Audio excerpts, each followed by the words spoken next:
जय हिंद। कैसे हैं आप लोग? ठीक, बढ़िया। चलिए, हम लोग भारतीय भूगोल पढ़ रहे हैं। भारतीय भूगोल में हम लोग जलवायु देख रहे हैं। भारत की जलवायु में हम लोग ये देख चुके हैं कि भारत की कौन सी जलवायु है, भारत की जलवायु को प्रभावित करने वाले कारक। इसके बाद हम उसको देखने के बाद हम भारतीय मानसून पर आए। ठीक है, कि मानसून क्या होता है, और मानसून में जो सबसे महत्वपूर्ण है जो उसकी उत्पत्ति में, वो है तापीय सिद्धांत है, हैली का तापीय सिद्धांत। तो इससे पहले वाले जो वीडियो था उसमें क्या बताया गया था कि मानसून क्या होता है, तथा मानसून की उत्पत्ति में एक जो सबसे महत्वपूर्ण है वो है हैली का तापीय सिद्धांत। तो हम लोग इस कल जो देखे थे वो हैली का तापीय सिद्धांत देखे थे। ठीक है, कि तापीय सिद्धांत में ये बताया गया था कि ताप ही महत्वपूर्ण, मानसून की उत्पत्ति के लिए ताप महत्वपूर्ण है। ठीक है, तो यही बताया गया था कि अगर मतलब ताप नहीं होगा तो मानसून मतलब नहीं आएगा। ठीक है, मतलब मानसून का मतलब वर्षा नहीं होगी। ठीक है, पवनों का उत्क्रमण नहीं होगा। अगर तापमान में स्थिर है, यदि तापमान स्थिर है तो उसमें उत्क्रमण नहीं होगा। ठीक है, परिवर्तन नहीं होगा। अगर तापमान अस्थिर है, ठीक है, पवनों के अनुसार वही मानसून होगा। ठीक है, तो ये तापीय सिद्धांत में बताया गया था, तो हम कल इसको देख लिए हैं। आज हम थोड़ा सा उससे आगे चलते हैं। ठीक है, तापीय अब ये देख चुके हैं कि जैसे मानसून उत्पन्न हो गया। मानसून अभी हम ये नहीं देखे, वर्षा तो देखे नहीं, मानसून के कारण ही वर्षा होगी। जो दक्षिण पश्चिम मानसून आता है, ठीक है, वो दो भागों में डिवाइड होकर वर्षा करता है, तो उसको हम देखेंगे। लेकिन महत्वपूर्ण ये है कि ये मानसून कई कारकों पर निर्भर है। ठीक है, कई कारकों का मतलब ये हो गया कि जैसे हम लोग देखें कि पूर्वी जेट स्ट्रीम है, इस पर भी निर्भर करता है। एक है एल नीनो, इस पर भी निर्भर करता है। जो हिंद महासागर है, ये भी एक दो ध्रुव के रूप में कार्य करता है। ठीक है, द्विध्रुव। ठीक है, इंडियन ओशियन डाइपोल, ये दो ध्रुव क्या होता है उसको भी देखेंगे। और वाकर सेल होता है, उसके कारण भी होता है। ये मॉडर्न जूलियन एक कॉन्सेप्ट है, उसके कारण भी मतलब भारतीय मानसून प्रभावित होती है। एक होता है सदर्न ऑसिलेशन इंडेक्स होता है, उसके कारण भी मानसून मतलब प्रभावित होती है। ठीक है, तो ये सब हम देख ही लें। ठीक है, जो प्रभावित होती है या जिस पर निर्भर है मानसून, तो उसको तो देख ही लेना। तो आज देखें चल के आगे, उसी के आगे। ठीक है, चलिए।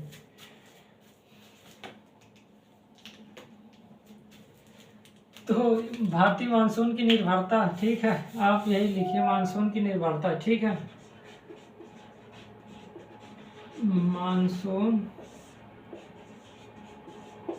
की निर्भरता। ठीक है, मानसून की निर्भरता।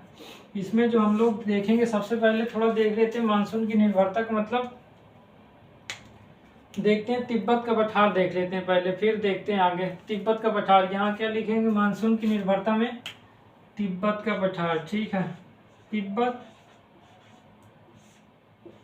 व हिमालय। ठीक है, दोनों है, हिमालय भी भूमिका तो निभाता ही है। ठीक है,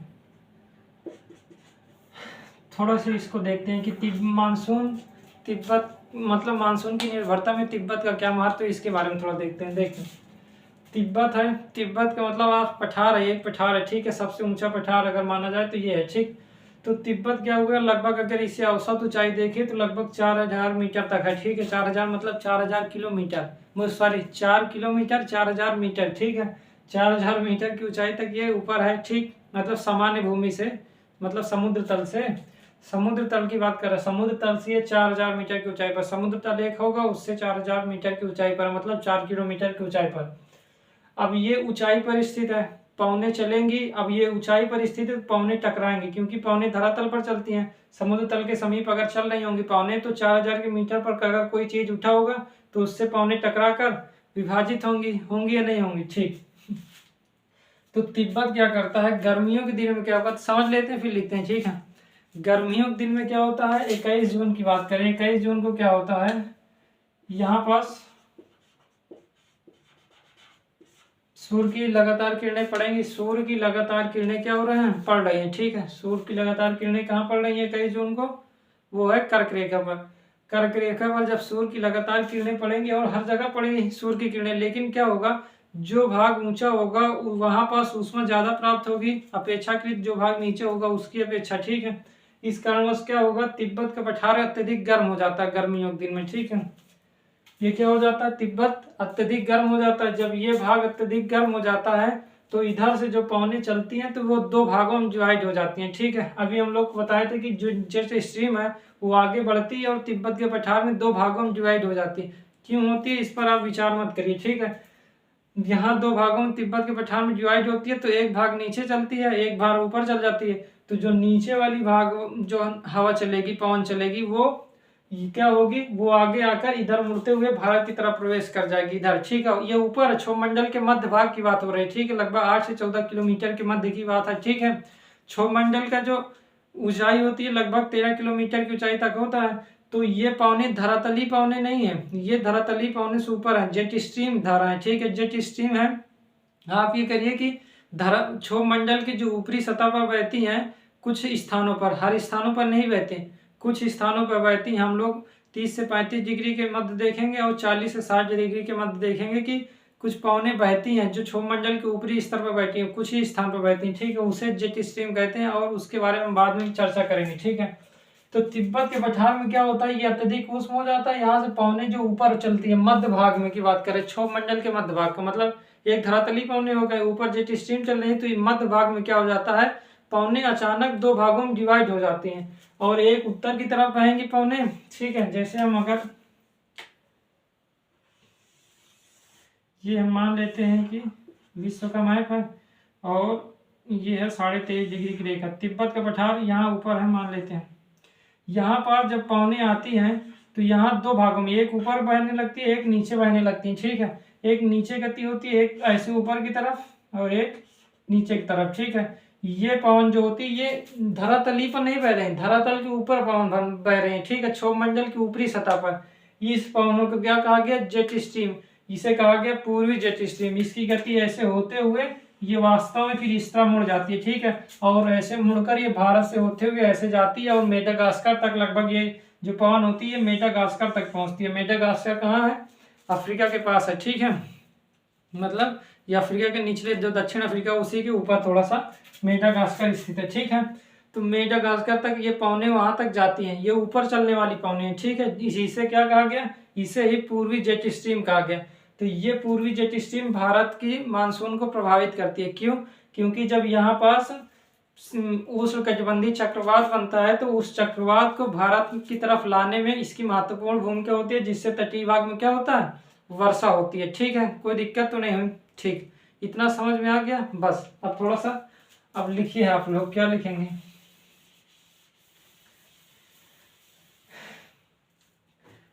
क्या लिखेंगे यहाँ पास कि ग्रीष्म ऋतु में,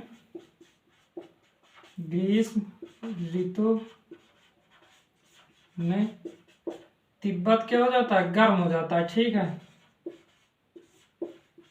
गर्म हो जाता है। और यहाँ पास हम मतलब आप समझ गए, हम केवल ऐसे लिख दे रहे हैं। और यहाँ क्षोभमंडल के मध्य भाग में, क्षोभ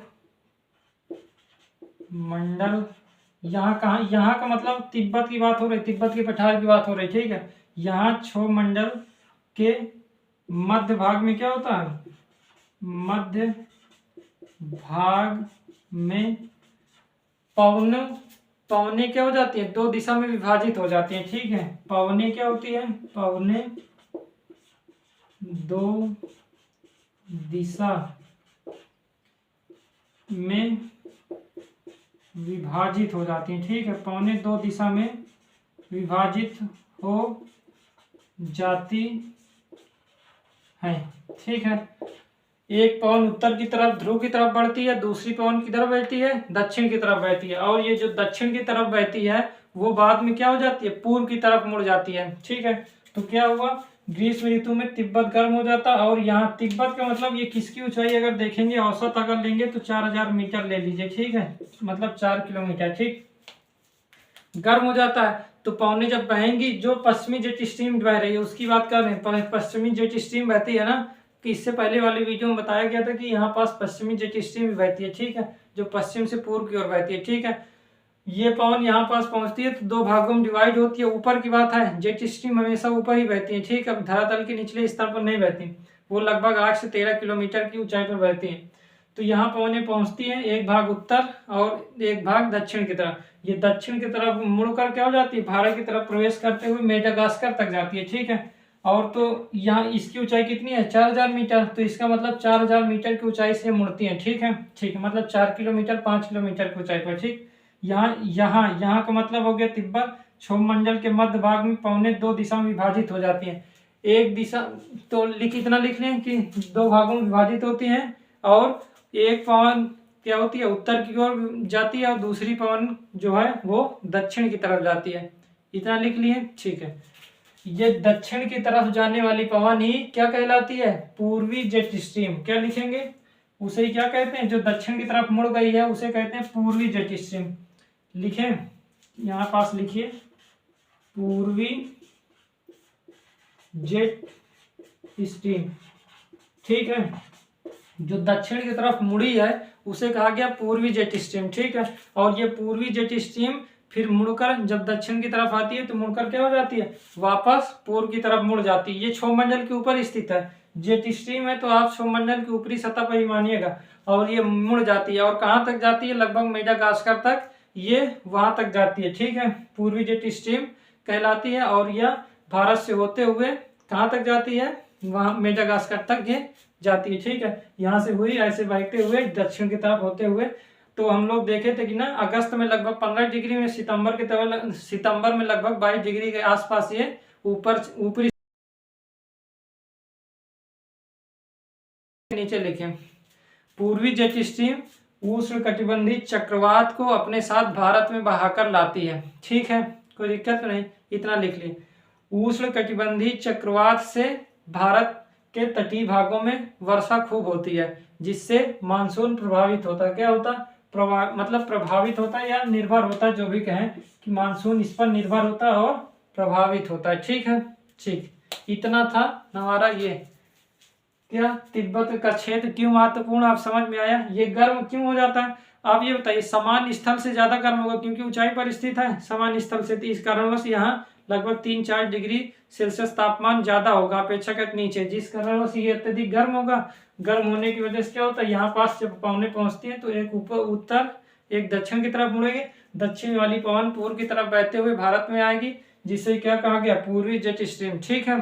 ठीक, अगस्त में लगभग 15 डिग्री के आसपास, और सितंबर लोग जानते हैं सितंबर अक्टूबर में यहाँ पास उष्णकटिबंधीय चक्रवात बनता है। हम लोग उष्णकटिबंधीय चक्रवात बाद में देखेंगे अभी, ठीक है। उष्णकटिबंधीय चक्रवात बनता है।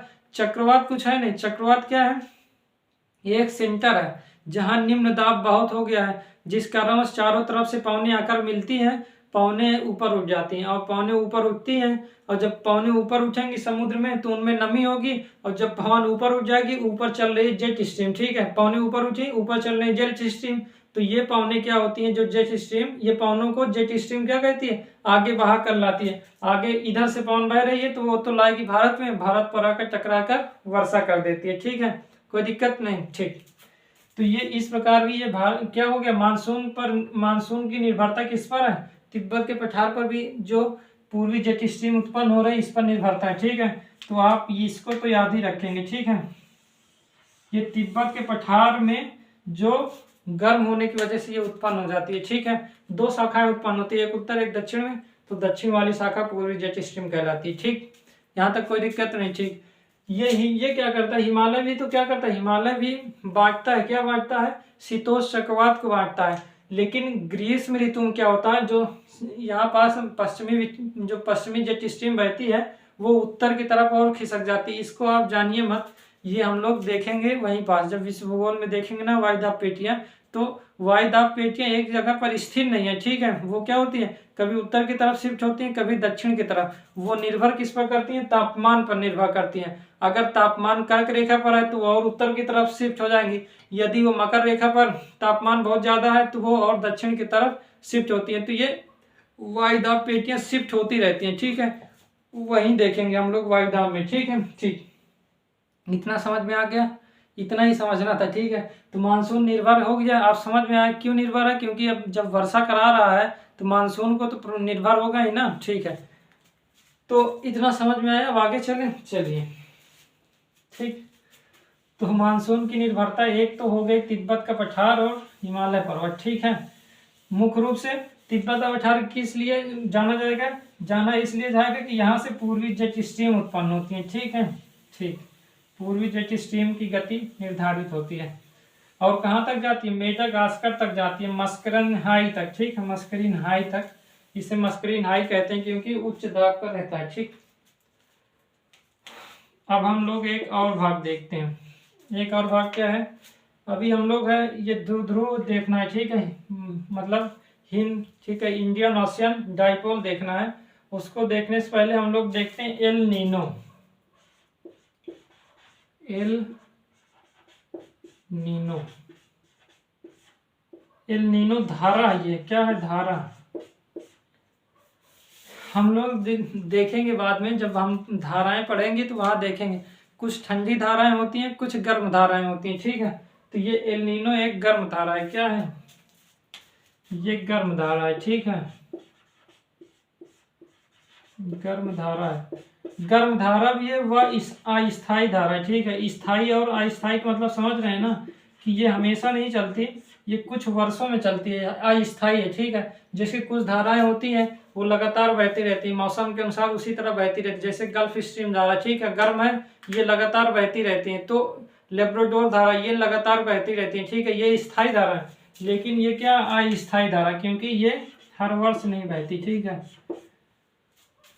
तो एल नीनो है क्या, ये कैसे प्रभावित करती है उसको देखते हैं, ठीक है। आप देखिए थोड़ा सा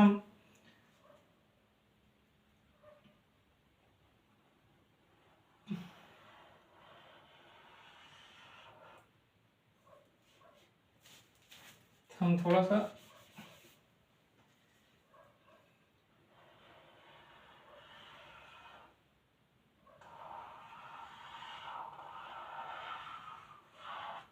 ठीक है, ये है, हम लोग मान लेते हैं क्या है,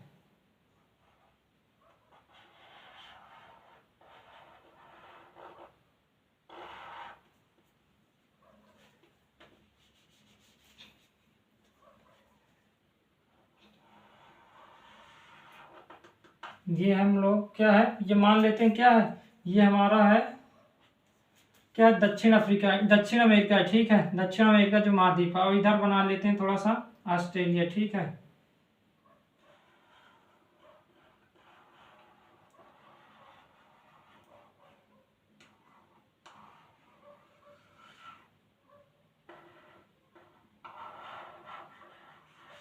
ठीक है, ऐसे मान लीजिए ये है क्या, ये हमारा है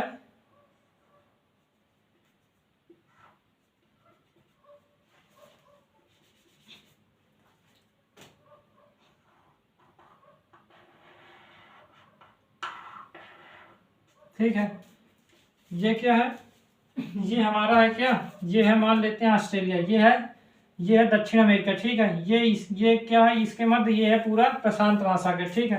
भारत कहाँ स्थित है, इसके अफ्रीका के यहाँ पर भारत स्थित है, ठीक है। भारत की हम स्थिति हम दक्षिण वाला भाग बनाते हैं, ठीक है। दक्षिण वाला भाग का मतलब कि ऐसे ही है, ठीक है, भारत,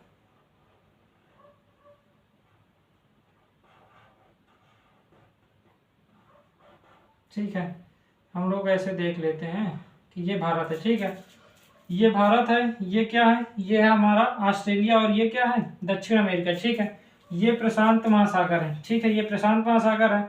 यहाँ पास हिंद महासागर, ये पूरा हिंद महासागर है, ये पूरा प्रशांत महासागर है, ठीक है। इतना समझिए क्या होती है कि यहाँ पास एक धारा बहती है, ये प्रशांत महासागर है पूरा, इसके मध्य प्रशांत महासागर का ये पूर्वी भाग हुआ, ठीक है, ये पश्चिमी भाग। प्रशांत महासागर के ये पूर्वी भाग में लगातार ये दक्षिण अमेरिका है, ठीक है, दक्षिण अमेरिका महाद्वीप, और ये क्या है, ऑस्ट्रेलिया है, ठीक है। यहाँ से एक धारा लगातार बहती रहती है, ठीक है। जो धारा कहाँ बहती रहती है, ऐसे बहती रहती है, ठीक है। ये धारा लगातार ऐसे ऊपर बहती रहती है, ठीक है, यहाँ से यहाँ तक। क्यों बहती है हम लोग देखेंगे, यहाँ से एक धारा विभाजित होती है, वो ऊपर चला जाती है, ठीक। ये धारा कहलाती है पेरुवियन धारा, क्या कह रहा है, पेरू धारा या पेरुवियन या हम्बोल्ट धारा, ठीक है। इस धारा को क्या कहते हैं, हम्बोल्ट धारा या पेरू धारा। क्यों, क्योंकि पेरू एक यहाँ पास देश है, तो उसी के अनुसार इसका नाम रख दिया गया। तो ये कौन सी धारा हो गई, ये हो गई पेरू, ठीक है, पेरू धारा, ठीक है, या पेरुवियन धारा कह सकते हैं, या हम पेरू धारा लिख दे रहे हैं, ठीक है। ये ठंडी धारा है, ठीक है, ठीक ठीक है। पेरू धारा ये जो है ये ठंडी धारा है, ये लगातार क्या होती है, दक्षिण से उत्तर की तरफ बहती रहती है, चूंकि ये पेरू धारा है। ठीक है, पेरुवियन धारा को दक्षिण ये ठंडी धारा कहते हैं। ठीक है, ये दक्षिण अमेरिका के पास बहती है और प्रशांत महासागर के पूर्वी भाग में बहती है। इतना अभी इसको लिखना नहीं है। ठीक है, ये हम बता रहे हैं एल नीनो क्या है, ये अस्थायी धारा है। ठीक है, लेकिन ये क्या है, स्थायी है, ये लगातार बहती है। लेकिन क्या होता है, कुछ वर्षों में, लगभग 2 से 7 वर्ष की बात करते हैं, 2 से 7 वर्ष में क्या हो जाता है, ये धारा क्या होती है, ये धारा इस दिशा में ना बहकर इस दिशा में बहना शुरू कर देती है। ठीक है, धारा की दिशा परिवर्तित हो जाती है। पहले क्या होती है, लगभग इधर बहती रहती है, लेकिन 2 से 7 वर्ष में ऐसा हो जाता है कि ये धारा की दिशा बदल जाती है। ठीक है, ये धारा क्या होती है, ऐसे बहना शुरू कर देती है, इसकी गति क्या हो जाती है, उल्टा हो जाती है, और ये क्या होती है, गर्म धारा होती है। क्या होती है, गर्म धारा। अभी पेरू धारा थी ठंडी धारा, लेकिन ये क्या हो गई, दिशा बदल गई और इसकी गर्म धारा, यही गर्म धारा क्या कहलाती है, एल नीनो धारा कहलाती है। ठीक ठीक है, समझ रहे हैं ना। ठीक, ये गर्म धारा क्या कहलाती है, एल नीनो धारा। ठीक है, ये एल नीनो ये गर्म धारा है और अस्थायी धारा, क्योंकि इसको विस्थापित करके बनी है। ठीक है, इसकी दिशा इधर होती है, ठंडी होती है। ठीक, लेकिन ये क्या है, एल नीनो क्या है, ये गर्म धारा है और इसकी दिशा क्या हो जाती है, बदल जाती है। कहाँ बनती है, ये पूर्वी प्रशांत महासागर में बनती है, और किस महाद्वीप के पास, दक्षिण अमेरिका महाद्वीप के पास बनती है। ठीक है, ठीक, जब ये पेरू धारा, जो पेरुवी धारा समाप्त होती है और जब एल नीनो धारा बन जाती है, इसका मतलब ये क्षेत्र गर्म हो गया। ठीक है, अब आप ये बताइए, ये क्षेत्र गर्म हो गया और भारत ये स्थित है, लेकिन भारत भी उस समय गर्म है। ग्रीष्म ऋतु की बात करें, भारत यहाँ गर्म है, तो हवाएं जितनी भी होती हैं सब यहाँ पहुँचती हैं। ठीक है, हवा यहाँ पहुँचती है। जब ये ठंडी धारा चलती रहती है तो ये क्षेत्र भी ठंडा रहता है, तो हवा लगातार यहाँ से बहती रहती है। ठीक है, ये पवनें क्या होती है, ऐसे चलती हुई आगे तक यहाँ पहुँचती हैं। ठीक है, पहले हम यहाँ तक जाती हैं, इधर सोमालिया तक जाती है, तंजानिया तक जाती है, मेडागास्कर तक जाती है। ठीक है, इधर अफ्रीका के पास मेडागास्कर है। ठीक है, मेडागास्कर देश। ठीक, तो यहाँ तक पवनें क्या होती हैं, ऐसे सीधा बहते हुए ऐसे ऐसे निकलती हैं और यहाँ तक मेडागास्कर जाती हैं, कुछ पवनें यहाँ चली जाती हैं। ठीक है, इस तरह बहते हुए जब ये पेरू धारा ठंडी होती है, लेकिन जब ये गर्म धारा बहना शुरू कर देती है, तब क्या हुआ, ये क्षेत्र गर्म हो गया, तब पवनें जो होती है इधर नहीं बहती। ठीक है, पवनें अब इधर बहना शुरू कर देती है। ठीक है, इसका मतलब ये धारा जैसे ही बन जाती है तो ये क्षेत्र गर्म होता है, तो पवन इधर आना शुरू कर देती है, कुछ ही पवन इधर जा पाते हैं, जिस कारणवश क्या होता है, भारतीय मानसून कमजोर पड़ जाता है। ठीक है, क्यों, क्योंकि जब ये क्षेत्र गर्म होगा तो कुछ धाराएं जो होंगी, कुछ पवनें इधर मुड़ जाएंगी। ठीक है, जब यहाँ मुड़ जाएंगी सभी धाराएं वहां नहीं पहुंच पाएंगी, सभी पवनें वहां नहीं पहुंच पाएंगी, कुछ पवनें यहाँ पहुंचेंगी, तो यहाँ मानसून तो प्रभावित होगा ही। इस कारणवश जब एल नीनो उत्पन्न होता है, एल नीनो की धारा जब उत्पन्न होती है, तब भारतीय मानसून कमजोर हो जाता है। ठीक है, केवल यही लिखना था। ये एल नीनो कहाँ उत्पन्न होता है, तो ये होता है पूर्वी प्रशांत महासागर में, दक्षिण अमेरिका ये महाद्वीप, तो दक्षिण अमेरिका के पास पूर्वी प्रशांत महासागर में ये उत्पन्न होता है। ये गर्म धारा होता है और गर्म धारा होने के कारण ये क्या होता है, भारतीय मानसून को प्रभावित करता है। ठीक है, समझ में आया। ठीक, दक्षिण अमेरिका के पास पूर्वी प्रशांत महासागर में। ठीक है, कोई दिक्कत तो नहीं। ठीक, ये है ऑस्ट्रेलिया और ये है, यहाँ से लगातार पवनें चलती रहती हैं। ठीक है, धाराएं बहती रहती हैं, ये धारा यहाँ मेडागास्कर तक जाती है, मेडागास्कर के पास पूरा क्षेत्र क्या हो जाता है, गर्म रहता है, यहाँ से पवनें बहती हैं, कहाँ, इधर बहती हैं। ठीक है, ये क्षेत्र गर्म रहता है, मेडागास्कर इसके दक्षिण में भारत के। ठीक है, और यहाँ से पवनें भारत की ओर बहती हैं, क्योंकि ये क्या हो गया, ये अपेक्षाकृत यहाँ गर्म है, किसकी अपेक्षा, इसकी अपेक्षा यहाँ गर्म होता है, लेकिन इसकी अपेक्षा यहाँ ठंडा होता है। ठीक है, नहीं अगर ये गर्म होगा तो इधर से पवन इधर चलेंगे, इसकी अपेक्षा यहाँ ठंडा रहेगा, मतलब भारत की अपेक्षा मेडागास्कर जो क्षेत्र होता है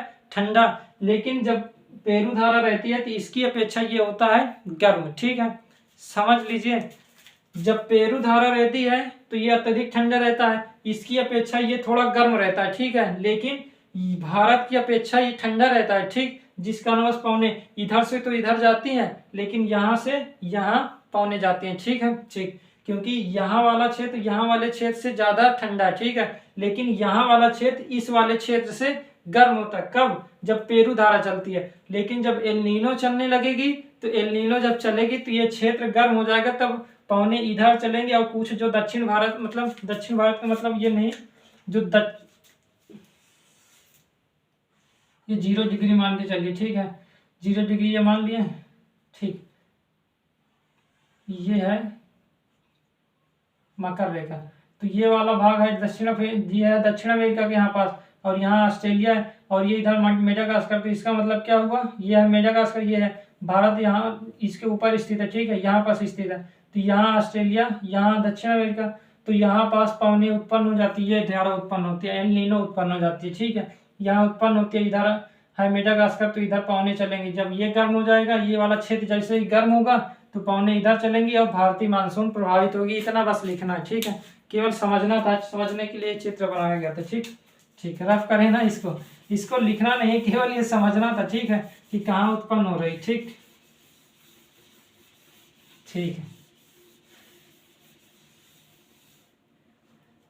तो अब इसमें क्या लिखेंगे, एल नीनो क्या होता है, हम लोग पहले लिख लेते हैं। एल नीनो भारतीय मानसून को प्रभावित करती है, ठीक है। एल नीनो जिस वर्ष उत्पन्न होता है, जिस वर्ष उत्पन्न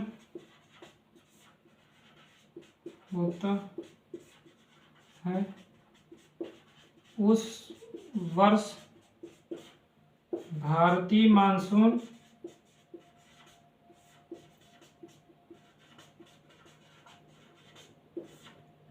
कमजोर हो जाता है, ठीक है। भारतीय मानसून क्या होता है, कमजोर हो जाता है। कोई दिक्कत तो नहीं, इतना लिखिए पहले, फिर और लिखवा रहे हैं, ठीक है। एल नीनो जिस वर्ष उत्पन्न होता है उस वर्ष भारतीय मानसून कमजोर हो जाता है। क्यों होता है, इसके बाद हम लोग लिखेंगे। इतना लिख लिया आप लोग, ठीक, रफ करें ना इसको, ठीक। अब क्यों होता है, क्योंकि अब आप लिखिए एल नीनो क्या है, एक गर्म धारा होती है, ठीक है। एल नीनो क्या है, एक गर्म धारा। आप लिखिए एल नीनो क्या है, गर्म धारा, ठीक है। गर्म धारा होती है जो कहाँ उत्पन्न होती है, जो पूर्वी प्रशांत महासागर में, ठीक है। अभी जो चित्र बनाए थे आप लोग, वो पूर्वी प्रशांत महासागर, जो पूर्वी प्रशांत महासागर में उत्पन्न होती है, और दक्षिण अमेरिका, ठीक है, जो दक्षिण अमेरिका महाद्वीप के पश्चिमी तट पर उत्पन्न होती है, ठीक है। ठीक है, इतना लिख लिए, ठीक। तो गर्म धारा बस इतना ही लिखना था। इतना उत्पन्न होती है कहाँ, दक्षिण अमेरिका के पास उत्पन्न होती है, मतलब पूर्वी प्रशांत महासागर पर ये उत्पन्न होती है, ठीक। अब ये बताइए, ये गर्म है, जब गर्म होगी तो कुछ पवनें इधर आकर्षित होंगी, सभी पवनें भारत की तरफ जा नहीं पाएंगी। जब भारत की तरफ सही पवनें नहीं आएंगी तो यहाँ का मानसून थोड़ा कमजोर हो जाएगा, ठीक है। तो ये देखा गया कि जिस वर्ष एल नीनो उत्पन्न होता है उस वर्ष भारतीय मानसून कमजोर हो जाता है। तो एल नीनो की महत्वपूर्ण भूमिका हो गई ना मानसून को प्रभावित करने में, ठीक है। इसमें मतलब क्या हुआ, मानसून निर्भर है किस पर, एल नीनो पर। अगर एल नीनो नहीं उत्पन्न होगा तो भारतीय मानसून ठीक रहेगा, अगर एल नीनो उत्पन्न हो गया तो भारतीय मानसून कमजोर हो जाएगा। कोई दिक्कत तो नहीं, ठीक। तो इतना ही समझना था। 2 भाग देखे हैं ना। अभी हम लोग कल देखेंगे क्या, वाकर सेल देख लेंगे कल, ठीक है। ला नीनो देख लेंगे, वाकर सेल, ला नीनो, तथा हम देख लेंगे सदर्न ऑसिलेशन इंडेक्स देखेंगे, ठीक है। इतना देख लेंगे। फिर एक भाग में इंडियन ओशियन डाइपोल देखेंगे तथा मॉडर्न जूलियन कॉन्सेप्ट देखेंगे, ठीक है। अवधारणा देखेंगे, ठीक है। लगभग 2 वीडियो और होंगे मानसून में, ठीक।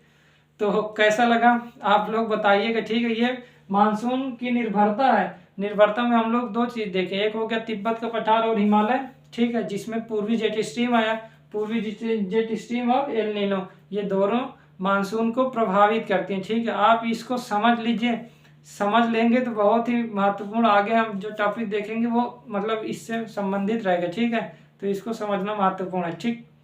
तो आप लोग बताएंगे कैसा लगा, हम लोग मिले कल, ठीक है।